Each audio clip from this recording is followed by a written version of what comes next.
जब हनुमान गए गढ़ लंका, कहे मदोदरी रावण से। जब हनुमान गए गढ़ लंका, कहे मदोदरी रावण से।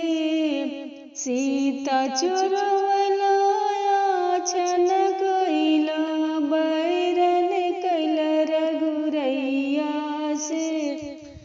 जब हनुमान गए गढ़ लंका, कहे मदोदरी रावण से। जब हनुमान गयो गढ़ लंका, कहे मदोदरी रावण से।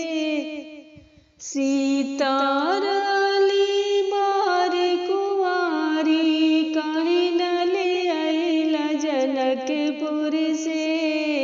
कहे मदोदरी रावण से। जब हनुमान गयो गढ़ लंका, कहे मदोदरी रावण से। जब हनुमान गयो गढ़ लंका, कहे मदोदरी रावण से। सीता चुरैला छन कइला, बैरन कैल रघुरैया से।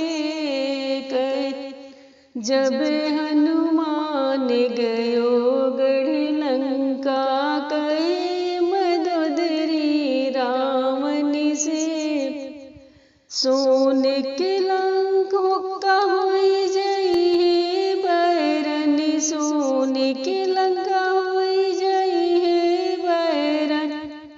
भइले रघुरैया से। जब सीता रहली बारी कुंवारी, काहे न ले आइला जनकपुर से।